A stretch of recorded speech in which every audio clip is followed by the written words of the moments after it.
Sini handphone lo, coba sini. Ah, PA lo. Jual handphone. Buat guru. Kasih semua buat guru. Jangan setengah-setengah buat guru.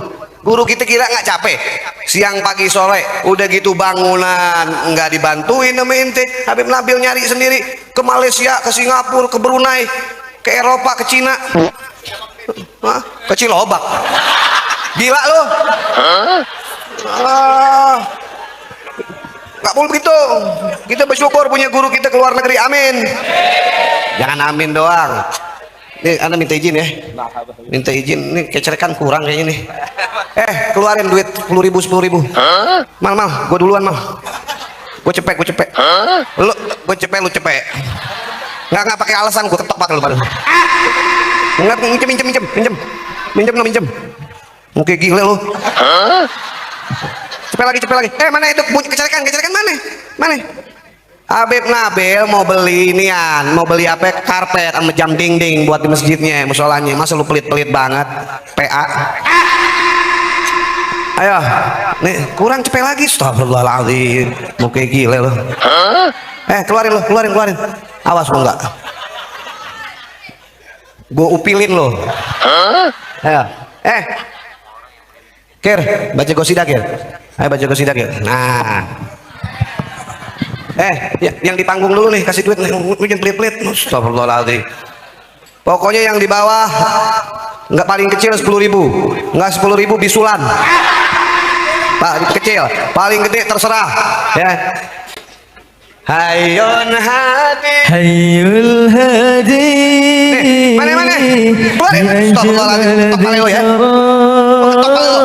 Ayo. Sallu ma'ana.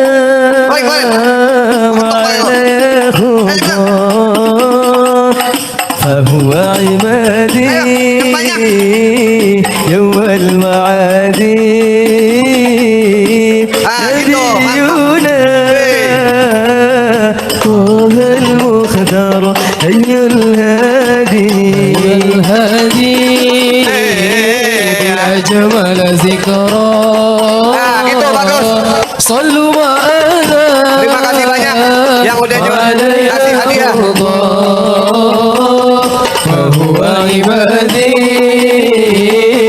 يوم المعادي نبينا طه المختار هي الهادي. Apa yang lebih tinggi? Syafaat Nabi fid darain, syafaat Nabi di dunia plus akhirat. Jangan hanya urusan dunia. Tanda cinta itu adanya pengorbanan, ya. Jangan cuma ngomong beb ane cinta mantap, tapi ngeluarin duit 10.000 grundel. Wah, ntar gue jalan kaki nih. Kagak, lu bakal kaya, gue doain. Insya Allah, yang ngeluarin tadi, yang ngeluarin 10.000 besok dapat 1 miliar. Hamba yang paling dibenci oleh Allah siapa? Orang yang amila amal al-akhirah, beramal amal akhirat seperti sholawat, baca Quran, haji umroh, tapi niatnya ghardan min agradid dunya, untuk urusan duniawi. Ini yang ngomong Imam Abdul Hasan Sazili, beliau seorang syarif, suriat Sayyidina Al-Hasan. Akhir doain dapat duit noh. Kurang. Intinya satu, yakin.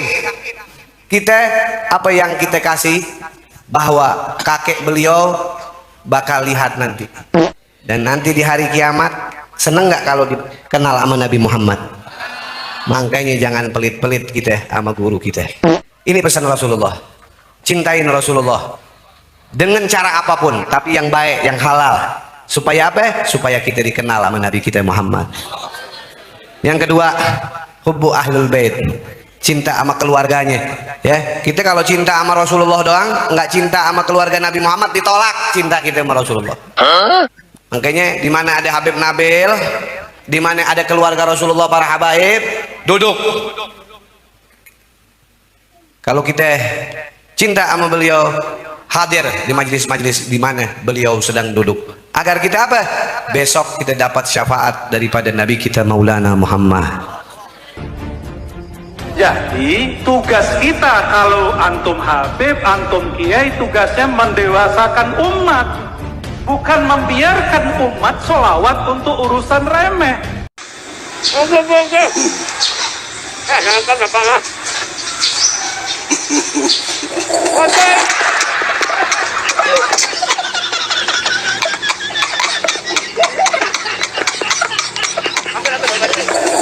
Badai nyaman berapa? Hah? 200. Tolong. Tolong. Pakai kresek. Pakai kresek. Kresek. Tolong. Mangga. Ada rekam lah tampar deh. Ada lagi wadahnya bersisa. Yang makan ini mudah berkah hidupnya, amin. Berapa? Tolong. 100, lagi 200. Sisa sebuting lagi. Berapa?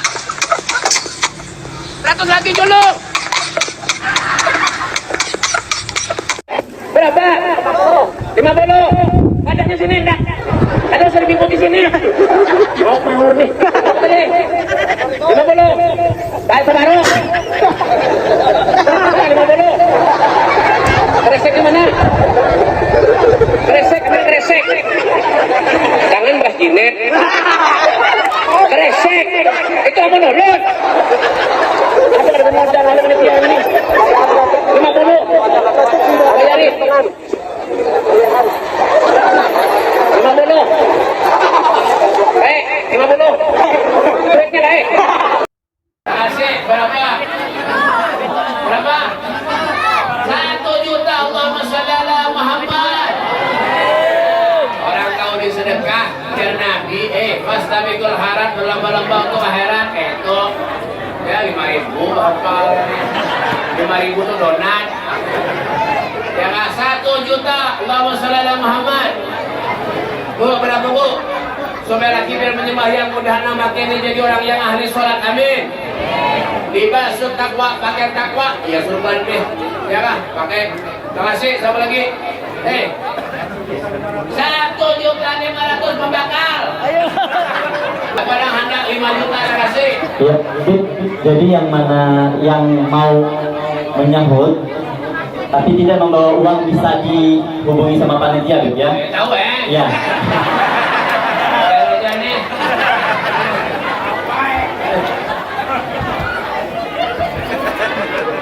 Yang kadang bawa duit, kalau ada duitnya kena bahas aja. Bayar setahun 5 juta kredit.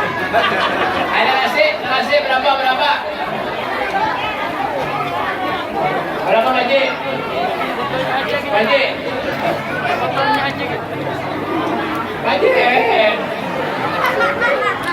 Kasih mudahan sukses beratahan, amin. Kasih berapa? Pun tembus 5 juta, wah ini kalau dijazakan. Nah, 5 juta Allah saudara. Allahan, mudahan sedikit panjang umur satu orang ya Rabbal alamin. Dah, kita julung dari sini, Masya Allah, 5 juta. Ini, siapa berkaitan? Ya, nah, Masya Allah, mudah berkah, nah. Masya Allah. Lu mampir enggak? Masya Allah, mudah sehat panjang umur. Masya Allah, alhamdulillah. Langsung Bapak lanjutin. Masya Allah. Ini sorban anak pakai dakwah selama sekitar 13 tahun, bahkan dalam penjara. Siapa yang mau beli uangnya untuk pesantren? Anak buka mulai 10 juta. Siapa tahu? Ini orang yang di mobil yang cepat pada buat pesantren pada 10 juta. Ada lagi yang lebih. Cik Mahli balik lagi terus 10 juta. Siapa lagi? Kita naikkan spiritual mereka yang tadinya solawat hanya untuk urusan liizalati faqrin atau maradin, liqada'i hajatin, sekarang kepada yang lebih tinggi. Apa yang lebih tinggi? Syafaat Nabi fid darain. Syafaat Nabi di dunia plus akhirat. Jangan hanya urusan dunia. Orang NU itu paling senang dengan habaib, menghormati para habaib. Ini ajaran ulama-ulama NU. Peluang ini pun masih dipakai, Pak, menciptakan oknum-oknum habaib untuk menghancur leburkan NU, menghina ulama NU, menghina Gus Dur dan sebagainya. Ini boneka nih, boneka. Kita betul-betul memposisikan ahlul bait itu sebagai posisi tertinggi. Kita sepakat itu. Karena ini bagaimanapun kita harus membangun kecintaan kepada Rasulullah lewat penghormatan terhadap para dzurriyyahnya. Tapi soal moral lain lagi, Pak. Meskipun Habib kalau bajingan ya bajingan aja. Ini mohon maaf, Pak, ini persoalan moral manusia. Kalau kita kemudian benci kepada orang yang melakukan penipuan tapi dia Habib, ya kita benci kepada kelakuannya, bukan kepada Habibnya. Saya ditipu berkali-kali, Pak, sama Habib karena saking takdimnya. Wallahi, batu cincin lah, apalah. Dikatakan ini blue safir, ahli ini, wallah asli ini. Ternyata beling, Pak. Jatuh di kamar mandi, prang, beling. Dari botol. Jadi kalau saya kemudian berusaha memerangi Wahabi, bukan karena perbedaan keyakinan, bukan. Silahkan menggunakan paham Wahabi itu sepanjang tidak mengkafir-kafirkan orang yang berbeda. Karena apa? Picu dari bangkitnya terorisme adalah ketika dia sudah menganggap orang yang berbeda itu adalah orang-orang jahiliyah yang halal darahnya. Mengharamkan ini, mengharamkan itu, mengharamkan bank dan sebagainya. Bank konvensional ini haram, orang kerja di bank dipaksa keluar karena ini riba dan sebagainya. Jualan habatus sauda aja. Jadi tukang ojek aja. Lah ini GoPay apa segala macam, gimana? Padahal, Pak, uang kertas yang dipakai jual beli tiap hari ini produknya bank. Kalau naik haji mereka naik pesawat nggak ada yang dibeli kontan, Pak. Itu nyicil pakai bank berbunga semua. Kita kan tahu ini orang-orang NU kan tahu bahwa fikih itu adalah tabi'ut tabi'un, menurun. Kalau di atasnya haram sampai ke bawah ya haram terus. Ini enggak, duitnya kertasnya itu, duit kertas itu dipakai setiap hari oleh kelompok ini lalu mengharamkan bank. Munafik namanya.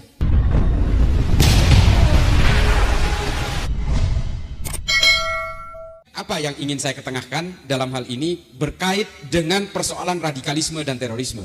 Di banyak kesempatan saya selalu menuding satu sumber saja. Sumber terorisme di seluruh dunia dan juga di seluruh Indonesia ini sumbernya adalah Wahabi Salafi. Ini saya pertegas.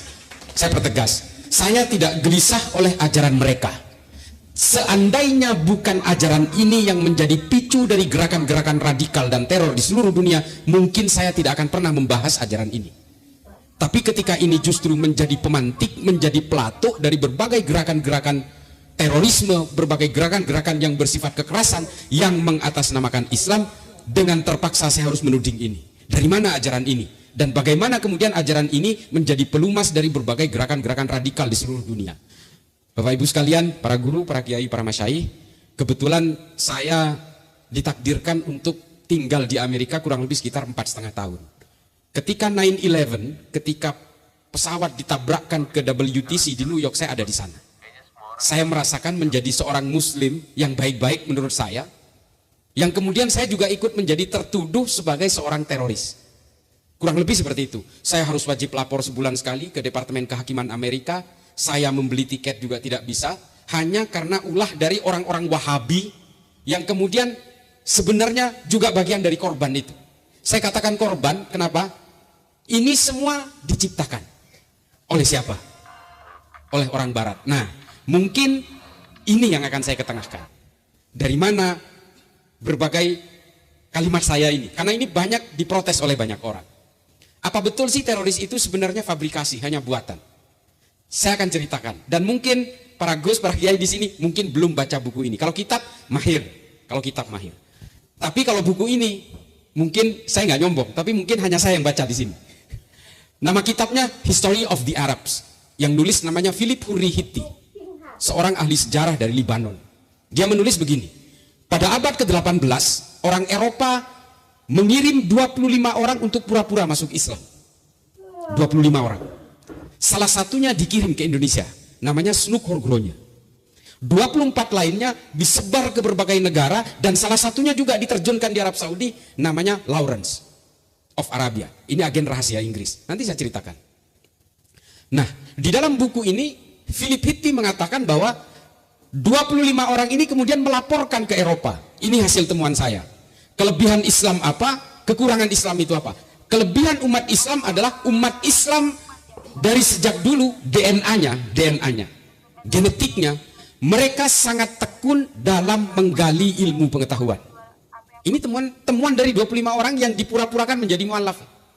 Mereka semuanya dianggap sebagai ahli agama, 25 orang ini. Bahkan Snukrogenyo itu juga seorang hafidz Quran. Diterjunkan di Aceh. Nanti ada temuan-temuan di Aceh bagaimana dia merontokkan Aceh sebagai bagian dari perpanjangan tangan Kekaisaran Utsmani pada zamannya. Nah, kekurangan umat Islam apa? Kekurangan umat Islam adalah ketika umat Islam ini diberikan mimpi-mimpi politik, umat Islam akan saling tikam sesama orang Islam, dan umat Islam akan saling mengkafirkan sesama umat Islam, dan juga umat Islam akan saling berperang sesama orang Islam. Ini temuannya. Lalu kemudian European Council itu menurut Philip Furihiti memutuskan, oke, kesimpulannya ada dua. Satu, kalau begitu jangan sampai orang Islam ini berkenalan dengan ilmu pengetahuan. Kalau dia diperkenalkan dengan ilmu pengetahuan dan mereka mendalami ilmu pengetahuan, maka umat Islam ini akan menjadi bahaya dan akan menghegemoni seluruh dunia. Semua peradaban manusia ini akan dipegang oleh umat Islam. Sama seperti ketika umat Islam memegang ilmu pengetahuan pada abad pertengahan di Baghdad.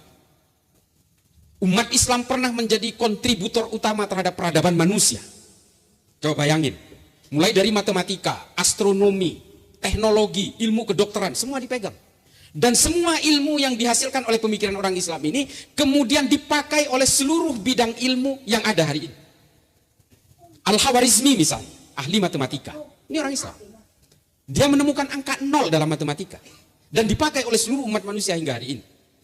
Hayyan Ibnu Jabir, dia penemu teknik dasar pertama kimia, teori oksidasi, teori fermentasi, ini semua adalah Jabir Ibnu Hayyan. Dan dia dikenal sebagai bapak kimia modern hari ini. Ibnu Sina yang menemukan anatomi tubuh manusia tanpa membedah tubuh manusia. Karena membedah mayat di dalam Islam itu haram hukumnya, lalu dia menggunakan intuisi filsafat untuk bisa mengurai bagaimana manusia menelan makanan, dikunyah, kemudian digiling di dalam perutnya, lalu kemudian keluar menjadi kotoran. Dan itu teori itu dipakai sampai hari ini. Dan kemudian Ibnu Sina juga menemukan jarak bulan dan matahari tanpa pakai alat. Dan hasilnya sangat presisi dengan yang ditemukan oleh berbagai ilmuwan Eropa berikutnya seperti Kopernikus dan sebagainya. Dan ini juga kemudian menjadi rujukan-rujukan berbagai ilmu astronomi di seluruh dunia hingga hari ini. Lalu kemudian lensa ditulis dalam sebuah kitab yang judulnya Al-Haya, tanpa pengarang. Karena tanpa pengarang, kitab ini tidak diapresiasi di Arab, lalu kemudian dibawa ke Jerman, padahal di dalam buku ini tercipta sebuah prototipe lensa hari ini yang kita pakai. Silahkan cari literaturnya di Google. Nah, prototipe ilmu cara membuat lensa ini yang ditulis dalam Al-Haya ini kemudian dikembangkan di Jerman sehingga kita tahunya hari ini pencipta lensa pertama itu adalah orang Jerman. Dan kemudian keilmuan-keilmuan yang lain seperti Ibnu Khaldun, bagaimana kemudian pemikiran Ibnu Khaldun tentang teori kerangka negara yang kemudian diambil oleh John Locke, John Maynard, Adam Smith untuk merumuskan demokrasi modern. Ini berasal dari pemikiran-pemikiran umat Islam, terutama dalam Ibnu Khaldun dalam kitabnya Al-Muqaddimah, yang kemudian dijelaskan secara lebih lugas dalam Al-Ibar. Ini semuanya terjadi di dalam Islam. Dan umat Islam betul-betul menguasai peradaban dunia. Semua keilmuan dunia ini kemudian diatur oleh pemikiran orang Islam. Bahkan ateisme di Eropa belum ada. Yang menemukan pertama kali itu adalah ilmuwan Islam. Yang tidak percaya kepada Tuhan pertama, itu orang Islam. Abul A'la Al-Ma'arri, Ibnu Al-Mukaffa, Abu Bakar Razi. Ini adalah penemu-penemu ateisme pertama. Tapi karena dia ditemukan di Arab dan tidak populer pemikirannya, kemudian diusung ke Eropa dan jadi prinsip dasar ateisme modern lewat Darwin, Feuerbach, Ernest Bloch, Karl Marx, dan sebagainya. Artinya dalam sisi positif dan negatif pun Islam berkontribusi terhadap berbagai pemikiran umat manusia pada zamannya. Kekhawatiran ini kemudian muncul, jangan lagi orang Islam memegang ilmu pengetahuan. Caranya bagaimana? Yang kedua, kata orang Eropa, kenalkan dia dengan urusan politik supaya dia bisa berantem sesama orang Islam dan umat Islam tidak solid, saling berpecah belah, saling berperang satu sama lain, dan mereka akan tercipta sekte-sekte yang kemudian semakin banyak sekte, berarti soliditasnya akan semakin rapuh. Bagaimana caranya? Kembalikan pemikiran politik mereka kepada referensi ideal masa lalunya. Kembalikan dia kepada zaman khilafah dulu, supaya peradaban dia tidak maju dan peradaban manusia masa depan tetap dikuasai oleh kita. Ini Philip Furihiti, bukan kata saya. Sehingga apa kemudian caranya? Katakan kepada orang Islam bahwa kembali ke khilafah ini adalah ajaran agama dan bagian dari akidah. Kalau yang tidak percaya bahwa atau ada orang yang menolak khilafah, maka orang ini keluar dari keimanannya. Ini Pak cikal bakalnya. Lalu pertama kali apa yang digunakan? Dicari kemudian. Tafsir tentang agama ini kan sama seperti KUHP Pak. Di pengadilan itu pasalnya sama. Tapi pembelanya ingin meringankan, jaksa penuntut umum ingin memberatkan dengan pasal yang sama. Tafsir agama juga demikian. Dicari celah semuanya. Maka kemudian ditemukanlah satu urat dasar dari semua ini. Bagaimana cara memecah belah orang Islam? Gunakan pemikiran Ibnu Taimiyah dalam Majmu' al-Fatawa yang disebut dengan konsep al-wala wal bara'. Ini yang kemudian dipakai oleh Lawrence dan seorang ulama dari Najat, Saudi Arabia bernama Muhammad bin Abdul Wahab. Repotan Pak. Para Gus sekalian, mohon maaf para kiai. Mungkin sudah ada yang mendengar kisah ini, tapi mohon maaf saya mesti memperjelas sekali lagi. Lalu kemudian Muhammad bin Abdul Wahab dan keluarga Ibnu Saud merasa kerepotan. Gimana cara memisahkan ini? Sementara secara politik Saudi Arabia ini berada dalam cengkraman Kekaisaran Utsmani, tapi secara de facto, secara wilayah dikuasai oleh kolonial Inggris. Secara politik keislaman di bawah Kekaisaran Utsmani. Lalu bagaimana cara memisahkan ini? Keluarga Ibnu Saud memiliki musuh namanya keluarga Ibnu Rashidin dari kota Ha'il. Ini seorang habaib. Ini kemudian mengapa orang Wahabi mengharamkan penghormatan terhadap dzurriyyah Nabi. Dari sini awalnya. Kenapa diharamkan? Supaya orang Saudi tidak mendukung Ibnu Rashidin. Karena Ibnu Rashidin dan keluarga Ibnu Saud ini berperang sebanyak 8 kali. 13.000 orang Saudi mati dari kedua belah pihak. Lalu kemudian, oh kalau begitu, kita pakai al-wala wal baroknya Ibnu Taimiyah. Kita harus pakai ini. Untuk apa? Untuk menyaring supaya orang Islam ini ketemu. Siapa pihak mereka, siapa pihak kita. Lalu diayaklah dengan sistem ini. Orang-orang yang merasa bahwa tidak cocok dengan pemikiran ini, kabur ke Yordan, kabur ke Libanon, kabur ke Syria, ke Damaskus dan sebagainya. Sehingga akhirnya apa? Keluarga Ibnu Saud berkuasa dan kemudian untuk mensterilisasi kekuasaan keluarga Ibnu Saud dibuatlah berbagai ajaran-ajaran baru yang disebut dengan Wahabi. Karena ulamanya bernama Muhammad bin Abdul Wahab. Siapa Muhammad bin Abdul Wahab? Seorang ulama dari Najat. Nama aslinya Muhammad bin Abdul Wahab At-Tamimi. Dari marga ini kita runut ke atas. Pertama kali orang yang berani melawan kepada Rasulullah namanya Zulhuwaisirah. Zulhuwaisirah siapa namanya? Zulhuwaisirah At-Tamimi. Saya tidak ingin mendiskreditkan At-Tamimi yang ada di Indonesia. Ini soal moral saja. Tapi secara genetik nanti ada hubungannya. Ada At-Tamimi di sini yang juga menjadi aktivis NU. Ini bukan itu. Saya hanya ingin merunut sampai kepada Muhammad bin Abdul Wahab saja dulu. Tidak semua At-Tamimi ini kotor seperti At-Tamimi yang lain. Tapi yang melawan kepada Rasulullah pertama ketika Rasulullah membagi harta ghanimah, lalu dia menuduh Rasulullah tidak adil, itu namanya Zulhuwaisirah At-Tamimi. Asalnya dari mana? Dari Najat. Lalu kemudian setelah itu Rasulullah mengatakan, ini kelompok ini nih, ntar kalau baca Quran cuma sampai kerongkongannya aja. Dan kelompok seperti ini nanti seperti kelompok yang anak panah yang lepas dari busurnya, liar, tidak terkontrol. Dan betul, pada zaman Sayyidina Ali muncul satu kelompok pembangkang yang mengkafirkan Sayyidina Ali, namanya kelompok Khawarij. Motornya siapa? Abdurrahman bin Muljam At-Tamimi. Dari mana? Najat. Ada lagi siapa? Amir bin Bakir At-Tamimi. Dari mana? Dari Najat. Yang terakhir yang saya sebut tadi adalah penemu ajaran Wahabi bernama Muhammad bin Abdul Wahab At-Tamimi. Dari mana? Dari Najat. Udah sampai di situ. Karena di sini At-Tamimi banyak.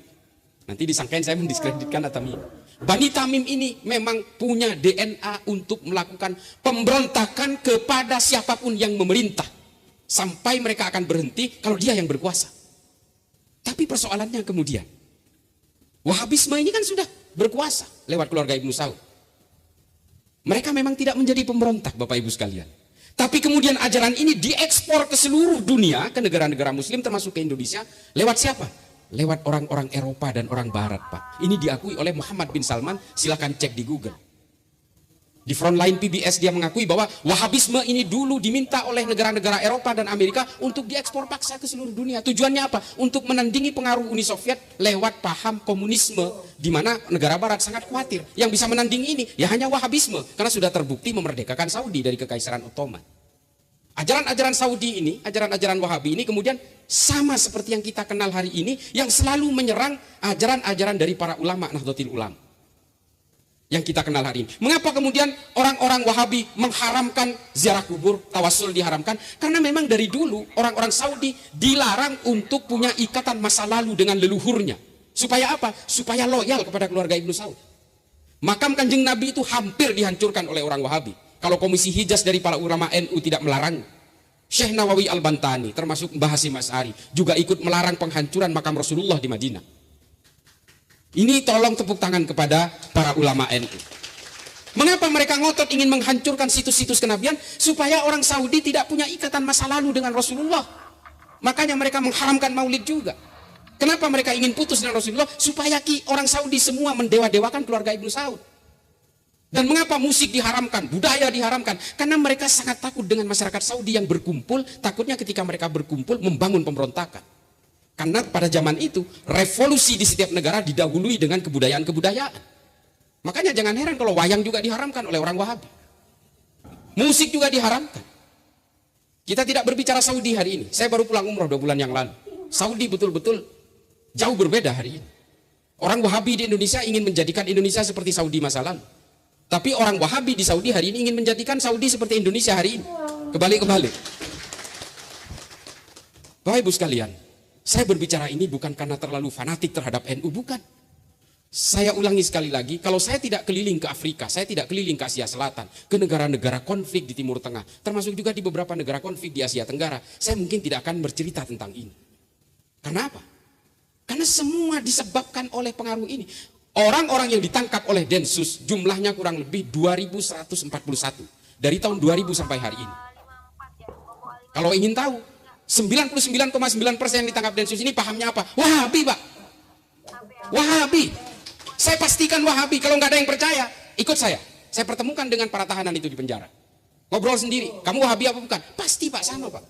Sama-sama mengharamkan maulid, mengharamkan tahlil, mengharamkan tawassul. Sama mereka. Cuma bedanya apa? Ustadz-ustadz Wahabi yang hari ini tampil di TV itu adalah pembuka. Produk akhirnya teroris, Pak. Kita mungkin kalau orang yang sangat tipis ilmu agamanya akan terpengaruh dengan ajaran-ajaran Khalid Basalamah, Syafiq Basalamah, Firanda dan sebagainya, Abu Jawas dan sebagainya. Saya sebut aja. Mungkin akan terpengaruh. Oh, ini nih ajaran yang paling benar. Oke, ketertarikan itu. Lalu kemudian masuk. Setelah itu terbangun kesadaran-kesadaran kognitif di dalam kepalanya bahwa saya yang paling benar, orang yang berbeda dengan saya pasti salah. Klaim-klaim kebenaran ini yang membentuk orang kemudian berusaha melakukan pemberontakan-pemberontakan kolektif yang akhirnya membangun jiwa orang menjadi teroris. Semua prosesnya sama, Pak. Semua teroris yang ditangkap Densus ketemu sama saya. Bukan semua sih. Nanti saya bohong lagi. Kurang lebih sekitar 400-500. Ideolog-ideolog dan pentolan-pentolan teroris yang ditangkap itu sudah ketemu dengan saya. Dan saya pastikan mereka Wahabi semua. Tidak ada yang NU. Ada sih. Ada. Bukan NU tapi FPI. 2.141 orang itu 4 FPI, kelompoknya Hussein Hasni, dia merakit bom di Jakarta, di Condet dan Bekasi. Mereka akan meledakkan di beberapa titik di Jakarta karena mereka tidak terima Habib Rizik ditangkap. Yang satu Katolik, dia ingin memeras pemilik mall Sumarekon Serpong dengan Bitcoin. Karena tidak mau bayar, diledakkan mallnya. Namanya Fernando, Katolik. Yang satu adalah Johnson Dang Siagian, beragama Protestan. Dia ingin meledakkan pos polisi di Jatiwarna. Sudah itu, selebihnya Wahabi. Wahabi. Kalau nggak ada yang percaya, saya itu hari ini di medsos itu betul-betul diserang. Saya penjual radikal-radikul. Saya dulu sebelum kerja di Mabes Polri sama, Pak, pikiran apaan ini? Ini semua normal kok. Ini teroris ini jangan-jangan dibuat ini sama polisi supaya polisi dapat anggaran dan mereka punya kerjaan. Wallahi tidak, Pak. Saya kader NU yang ada di dalam Mabes Polri, mobil khusus di Densus 88. Saya tahu persis. Jadi kalau saya kemudian berusaha memerangi Wahabi, bukan karena perbedaan keyakinan, bukan. Silahkan menggunakan paham Wahabi itu sepanjang tidak mengkafir-kafirkan orang yang berbeda. Karena apa? Picu dari bangkitnya terorisme adalah ketika dia sudah menganggap orang yang berbeda itu adalah orang-orang jahiliyah yang halal darahnya. Kalau masih pengikutnya Salafi, Pak, masih belum.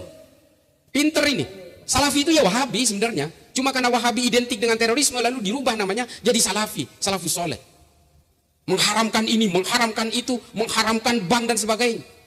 Bank konvensional ini haram, orang kerja di bank dipaksa keluar karena ini riba dan sebagainya. Jualan habatus sauda aja. Jadi tukang ojek aja. Lah ini GoPay apa segala macam. Gimana? Padahal Pak, uang kertas yang dipakai jual beli tiap hari ini produknya bank. Kalau naik haji mereka naik pesawat. Pesawat nggak ada yang dibeli lunak, nggak ada yang dibeli kontan, Pak. Itu nyicil pakai bank berbunga semua. Kita kan tahu ini, orang-orang NU kan tahu bahwa fikih itu adalah tabi'ut tabi'un, menurun. Kalau di atasnya haram sampai ke bawah ya haram terus. Ini enggak. Duitnya kertasnya itu, duit kertas itu dipakai setiap hari oleh kelompok ini lalu mengharamkan bank. Munafik namanya. Makanya Darul Iftah dari Mesir menghalalkan bank konvensional. Prinsip dari riba itu adalah ketidakadilan. Riba haram iya, tapi bank konvensional ini kan persoalan tafsir. Nah, ini Darul Iftah. Nah, tapi mereka ngotot, Pak. Mereka nggak tahu. Orang dipaksa jualan habatus sauda, dia nggak tahu bahwa LC-nya, letter of credit impor ekspornya habatus sauda dari Yaman menggunakan bank konvensional juga, Pak. Ini kan aneh orang-orang ini. Tabi'un-tabi'unnya lupa. Ini mumpung direkam ini. Makanya saya itu selalu gregetan. Saya selalu nantang ini orang-orang pengusung khilafah dan orang-orang Wahabi, ayo debat sama saya. Live streaming ke seluruh Indonesia nggak apa-apa. Jangan pakai dalil tapi. Kalau pakai dalil berat, Pak. Sampai kiamat dalil ini selalu didebatkan. Orang yang nggak baca kunut dan yang baca kunut itu sama-sama punya dalil masalahnya. Kita pakai rasionalitas berpikir dan pakai rujukan-rujukan tarikh. Kita pakai rujukan dari Ibnu Katsir, Al-Mas'udi, Imam Suyuti, At-Tabari. Kita pakai itu. Karena apa? Penulis sejarah rata-rata adalah penulis tafsir. Kenapa begitu? Karena disitulah kias-kias itu ditemukan. Nah, orang seperti orang Wahabi Salafi ini selalu menggunakan ayat sebagai terjemahan-terjemahan tekstual. Makanya Pak, teroris itu kalau nggak surat Al-Baqarah ayat 29 dan 41 memang itu rujukannya untuk menghalalkan dirinya melakukan bom bunuh diri. Ya itu rujukannya. Karena semua diterjemahkan secara tekstual. Padahal ayat-ayat ini diturunkan setelah perang Tabuk. Perang Tabuk ternyata Rasulullah kecewa terhadap orang-orang yang tidak ikut berperang karena jauh. Lalu dikatakan oleh Kanjeng Nabi bahwa ini orang-orang munafik ini harus diperangi ini. Orang Kristen, orang ini, semua yang tidak patuh terhadap hukum Islam ini harus diperangi semua. Nah, ini yang dipakai. Makanya kemudian Pak, kesimpulan saya dari apa yang saya ceritakan termasuk dari bukunya Philip Hurihiti itu adalah bahwa yang memporak-porandakan Islam itu adalah ketika orang Barat memperkenalkan mimpi-mimpi politik terhadap orang Islam. Nanti saya bahas, apakah orang Islam boleh berpolitik? Boleh. Nanti itu bahasannya setelah ini. Penawarnya itu nanti. Nah, politik inilah kemudian mimpi-mimpi khilafah, mimpi-mimpi kebangkitan Islam, dan kita itu diminta oleh orang-orang Barat bahwa orang Islam kalau percaya bahwa agamanya ingin maju, maka dia harus memajukan politik Islam abad pertengahan. Makanya kemudian Hizbut Tahrir, Ikhwanul Muslimin, dan kelompok-kelompok minoritas seperti Syiah Rafidah, termasuk Ahmadiyah, semuanya ditampung di negara Barat, dijadikan markasnya di negara Barat, dibiayai oleh negara Barat untuk mengglorifikasi itu di negara-negara Islam. Coba ini logika, Pak. Kantor pusatnya Hizbut Tahrir itu di London, Pak. Padahal mereka ini mengharamkan demokrasi, tapi hidupnya di negara-negara demokrasi. Biayanya dari London, dikirimnya sampai ke Boyolali sana, ke kedoknya itu ekspor impor beras. Kita paham, karena saya kerja di dalam, Pak. Bagaimana uang mereka itu melingkar lewat Cayman Island, menclok sana, menclok sini. Pada akhirnya jatuhnya ke daerah Boyolali, ke Tegal Gundil di Bogor. Lalu kemudian dicairkan menjadi uang cash dan dikirim lewat kurir-kurir ke pesantren-pesantren Hizbut Tahrir. Ada yang dikirim pakai BNI banking. Semuanya nyaut, tapi apakah kita boleh nangkap itu? Nggak bisa, Pak. Undang-undang kita tidak memadai untuk melakukan penangkapan terhadap mereka. Karena undang-undang kita masih berbasis material. Makanya yang dibubarkan organisasinya. Gerakannya apa bisa dibubarkan? Nggak bisa, Pak. Kita tidak punya undang-undang seperti Singapura atau seperti Amerika. Singapura punya undang-undang Internal Security Act. Sampai kemudian ada ustadz aktivisnya Ikhwanul Muslimin pun dilarang untuk masuk ke Singapura. Saya tidak menyebut ustadznya, saya kira sudah tahu semua yang pernah dilarang masuk Singapura. Nggak perlu kita kata, ini Ikhwanul Muslimin, Pak. Nah, ini yang paling bahaya ini. Ini yang memecah belah NU. Karena apa?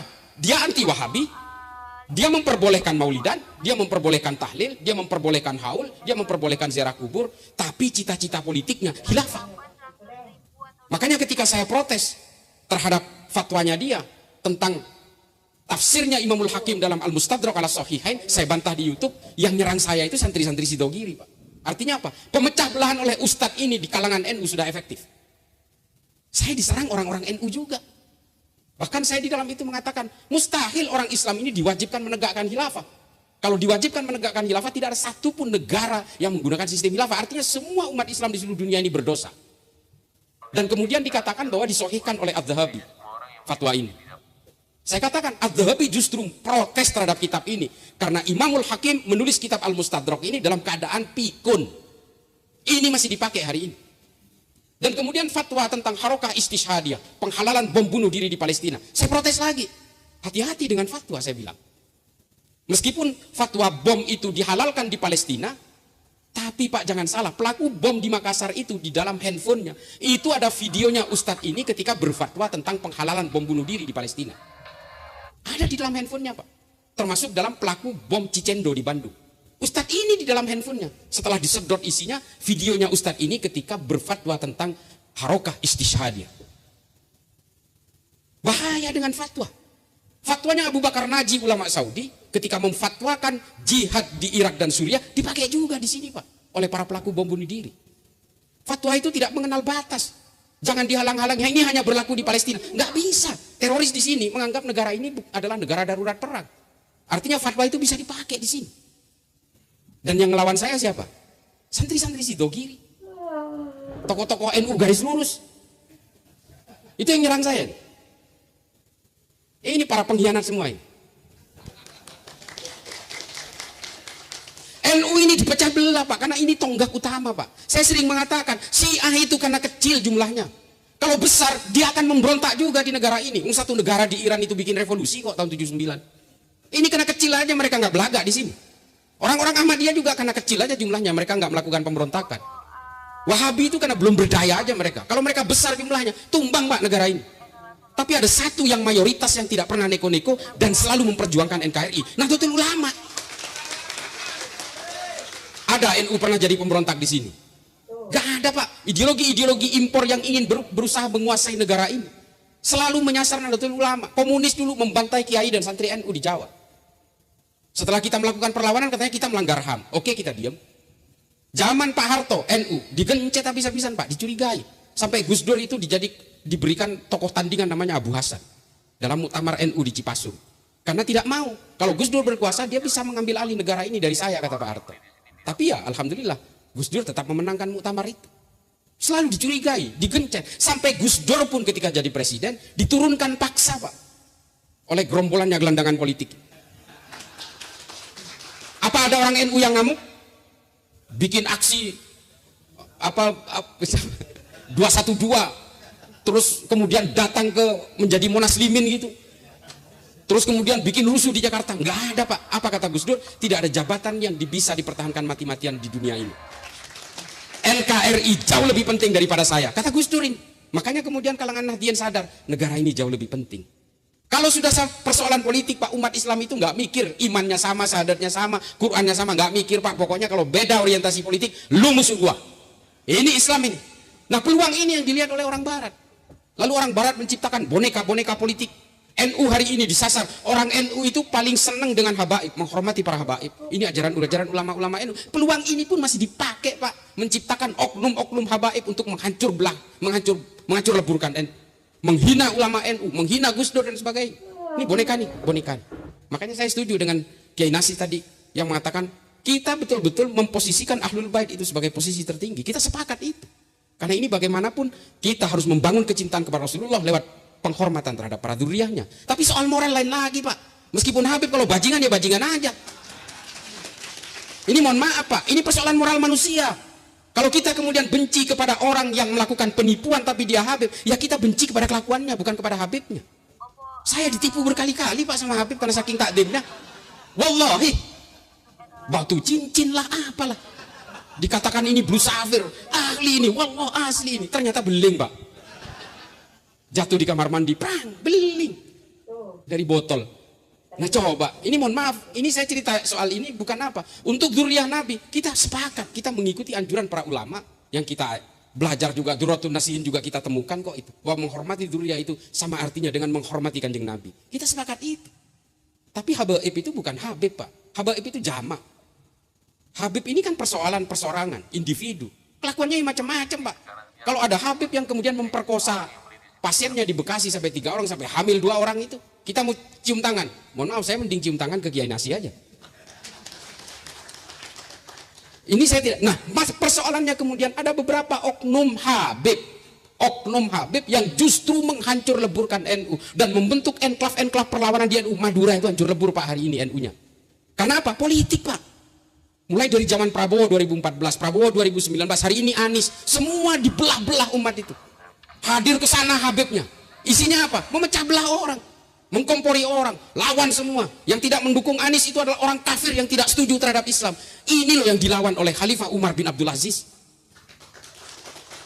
Khalifah Umar bin Abdul Aziz gelisah karena masjid dan majelis-majelis keagamaan diisi oleh caci maki terhadap orang lain karena persoalan politik. 60 tahun Pak pada zaman Bani Umayyah. Lalu kemudian Khalifah Umar bin Abdul Aziz membuat keputusan, udah hentikan semua politisasi di masjid dan juga di berbagai jamiah-jamiah ini. Hentikan semua. Kita nggak boleh lagi menggunakan lembaga-lembaga keagamaan termasuk rumah-rumah ibadah untuk saling mencaci maki karena persoalan politik. Lalu Khalifah Umar bin Abdul Aziz membuat ketentuan khotib Jumat harus membaca surat An-Nahl ayat 90.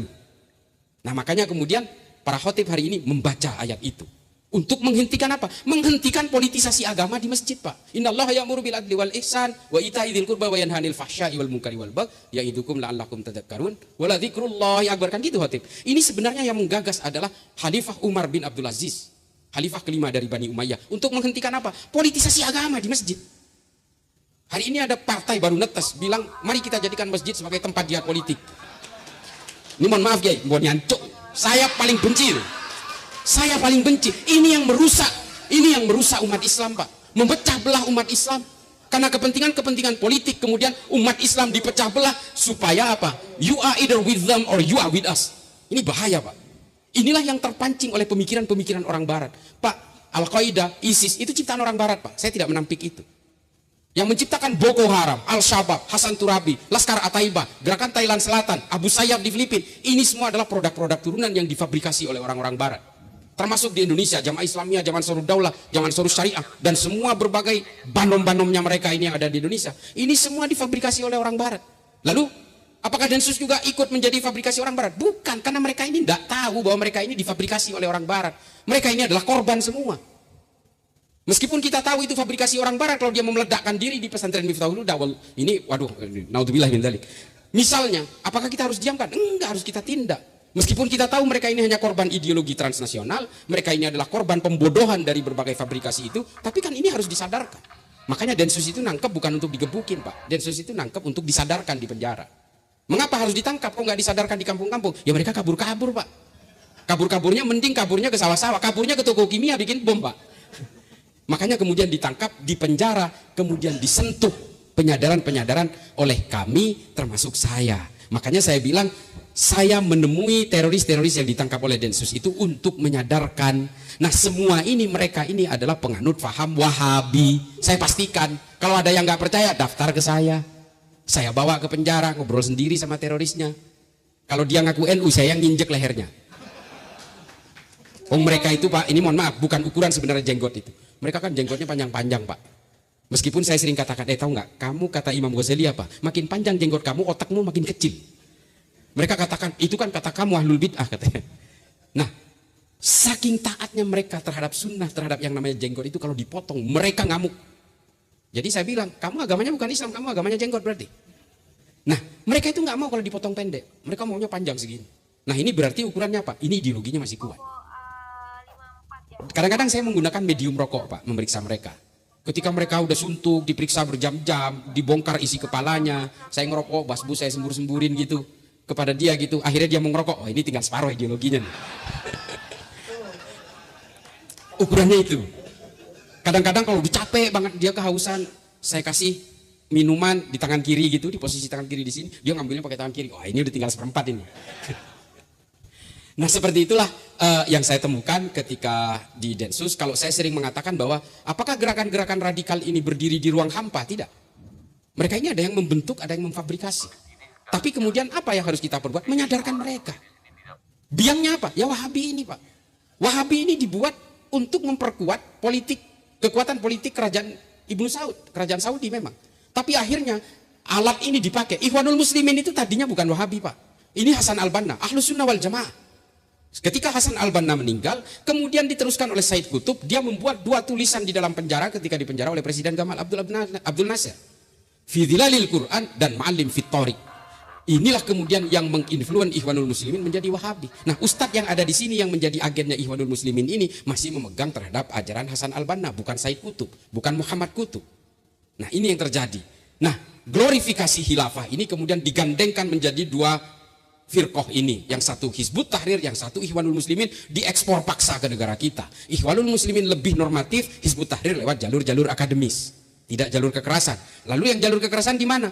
Disebut dengan Wahabi jihadis. Wahabi ini ada 3 Pak, Wahabi Hijazi, Wahabi Haroki, Wahabi jihadis. Wahabi Hijazi ini adalah nih ustadz-ustadz tuh yang sok lembut. Sok lembut itu awalnya, tapi akhirnya kelepasan juga. Tidak boleh menyanyikan Indonesia Raya. Nah itu kadang-kadang kelepasan. Nah orang-orang seperti itulah yang Hijazi ini. Haroki adalah orang yang berpolitik, terjun ke dunia politik, terjun ke dunia organisasi. Muhammad Farid Ogbah, Zainun Najah, Anung Al-Hamad, ini udah ditangkap Densus semua nih. Ini berencana membangun sebuah partai politik bernama PDRI. Sebelum dia memproklamirkan partai politik normatifnya, ditangkap oleh Densus. Namanya Muhammad Farid Ogbah, sudah diputus 3 tahun. Saya saksi ahlinya, melawan mereka. Nah ini, makanya saya ini banyak musuhnya Pak. Jangan tenang-tenang, ini mudah-mudahan gak ada yang bawa bom. Naudzubillah min dzalik. Nah ini kemudian yang kita petakan hari ini, bahwa masih ada sel tidur kurang lebih 6.300 orang yang bergerak tanpa diketahui oleh kita. Bisa jadi dia itu jadi tukang bakso, bisa jadi dia itu jadi imam masjid, menjadi DKM, takmir dan sebagainya, jadi marbot. Kita nggak ada yang tahu. Yang tahu adalah berbagai gerakan-gerakan intelijen kita. Makanya Pak, kalau untuk urusan di bawah tanah, itu adalah urusannya Densus saja. Kita nggak bakal paham. Nah, urusan yang pergerakan yang di atas permukaan ini, inilah yang harus kita lawan semua. Tidak ada BNPT, tidak ada Densus Pak. Perlawanan terhadap mereka ini harus dimulai dari sebuah lembaga negara yang paling penting. Apa namanya? Keluarga Pak. Inilah lembaga paling penting dalam suatu negara untuk melawan berbagai gerakan ideologi ini. Rata-rata orang yang terpapar terorisme itu adalah orang yang lemah di dalam pengawasan di dalam keluarganya. Dan hari ini medsos Pak. Nah ini kayak medsos harus kuat. Hari ini saya betul-betul adu kebal kalau di medsos. Saya ini dibilang pengusung radikal, kamu cari hidup aja, menjadi penjilat pemerintah, menjadi penjilat polisi. Saya selalu diserang itu. Apalagi saya pernah mendapat tugas untuk harus dipenjara. Saya dibilang kamu penipu, pernah jadi napi dan sebagainya. Matang Pak, tapi tetap saya harus bergerak terus. Saya harus terus bergerak. Nah teman-teman dari kalangan NU yang masih muda-muda, dari adik-adik sekalian, mari bergerak lewat jalur media sosial. Karena apa? Keterpaparan dari media sosial ini sudah terbukti. Ada 2 orang perempuan, yang satu namanya Zakiyah Aini, yang satu Siti Elina. Yang Zakiyah Aini adalah yang masuk ke Mabes Polri membawa airsoft gun, yang kemudian mati ditembak dari segala arah di Mabes Polri. Yang kedua adalah Siti Elina yang mencuri senjata pamannya, pensiunan Angkatan Laut, dan ingin menyerbu Istana Negara. Ini dua-duanya terpapar di media sosial Pak. Nah ini bahaya, makanya pengawasan di dalam keluarga ini menjadi penting. Oleh karena itu, Bapak Ibu sekalian, mari kita perkuat pendidikan agama, benteng-benteng moral di dalam keluarga kita. Kita ajari anak-anak kita tentang bagaimana menghargai kemanusiaan lewat keyakinan agama. Karena kata Habib Al-Jufri, al-insaniyah qabla tadayyun. Sebelum kamu memahami agama kamu, kamu harus mengenal dulu kemanusiaan. Ini kata Habib Ali Al-Jufri. Oleh karena itu, Bapak Ibu sekalian, mari kita bawa sama seperti anjuran dari para ulama NU, bahwa dengan beragama kita ini harus mempertebal rasa kemanusiaan dan selalu membentuk kedamaian. NU itu begitu. NU itu ya begitu. Makanya kita nggak pernah gelisah oleh orang yang mau nungging-nungging, mau ngapain, nggak pernah Pak. Tapi kalau dia ketika sudah membuat ulah untuk beraksi dalam kekerasan, NU ya harus tampil. Coba Rianto di Mojokerto, Allah yarham. Coba bayangin NU. Terus masih juga dibilang ini pasti masuk neraka karena menyelamatkan orang di gereja. Bukan Pak, ini kemanusiaan. Dan kita tahu Pak, saya ke Afrika berkali-kali. Saya ke daerah konflik di Afrika. Saya menemukan bagaimana menjadi Islam di Afrika itu nggak mudah. Masuk ke masjid harus noleh-noleh. Karena apa? Kita takutnya lagi sholat itu diberondong oleh tembakan di belakang. Karena masjid yang saya masuki masjidnya pemerintah. Kalau saya masuk ke masjid yang salah, masjidnya pemberontak, kita bisa diberondong oleh pasukan pemerintah. Sama-sama Islam Pak. Sama-sama Islam. Sama-sama Wahabi lagi. Somalia itu satu negara Wahabi semua, tapi masih berperang. Apa yang membuat mereka berperang? Cita-cita politiknya berbeda. Makanya politik ini kemudian yang dibangun oleh negara barat untuk membentur-benturkan orang antara Islam dan Kristen, Kristen dan Hindu, Hindu dan Buddha dan sebagainya. Bahkan Islam sesama Islam, bahkan NU sesama NU pun kita dibiarkan untuk berantem gara-gara politik. Cebong kampret lah, Bazar RP, Kadrun Istana lah, apalah namanya itu. Ini kan karena kita terjebak dalam berbagai framing-framing politik. Sesama NU loh. Saya tadi udah bilang, saya memprotes fatwa yang kejam pun, yang melawan saya itu ada. Sekarang udah ditangkap karena meniduri santrinya. Namanya Fahim Mawardi. Itu paling brutal ke saya itu. Habis-habisan. 6 kontennya di dalam akun YouTube-nya itu khusus membantai saya. Saya dibilang kafir lah, liberal, zindik lah, apalah, fasik segala macam. Dia sendiri yang amoral. Ya sudahlah, Allah bertindak. Nah, oleh karena itu Bapak Ibu sekalian, saya harapkan mari jaga NU ini sebagai tonggak utama negara ini. Mari kita jaga, bukan karena kita fanatisme buta terhadap NU, bukan Pak. Karena andalan negara ini hanya NU satu-satunya. Adalah satu dua lah dari abang kita itu. Abang kita itu ada yang bisa kita andalkan lah. Tapi ada juga yang justru menjadi pengkhianat menurut saya bagi negara ini. Masih juga menginginkan khilafah kok. Masih. Nah, ini gambaran dari kita semua bagaimana kemudian radikalisme itu terbentuk, aksi terorisme itu terbentuk, dan bagaimana mereka berdiaspora, bergerak dan sebagainya, dan kenapa kemudian menyasar NU. Saya kira itu nanti ada tanya jawab ya, Pak Moderator. Terima kasih. Akhiran ihdinas siratal mustaqim, wallahul muwaffiq ila aqwamit thoriq. Wassalamualaikum warahmatullahi taala wabarakatuh. Itulah tadi beberapa perilaku dari Habib-Habib yang menipu daya para jemaahnya dengan bermoduskan amal soleh agar bisa meraup keuntungan dari para jemaah-jemaah. Ada yang menjual sorban, ada yang melelang roti dan semacamnya teman-teman ya. Bahkan tidak sedikit permintaan dari Habib-Habib kepada jemaahnya serasa memaksa nih teman-teman ya. Dan ini sangat bertentangan dengan ajaran baginda Rasulullah SAW yang meminta-minta. Rasulullah tidak mengajarkan untuk mengemis. Namun kalau memang sekiranya orang-orang yang ikhlas untuk memberi, ini tidak harus nominal atau dipaksa. Dan semua itu sudah ditegaskan oleh Gus Islah serta Buya Rozi. Tadi sudah kita simak bersama tentang perilaku-perilaku Habib yang tidak sepatutnya dilakukan oleh seorang Habib. Bagaimana menurut teman-teman semua? Silahkan lanjut di kolom komentar. Terima kasih sudah mengikuti channel ini. Kita jumpa lagi di video selanjutnya. Assalamualaikum warahmatullahi wabarakatuh.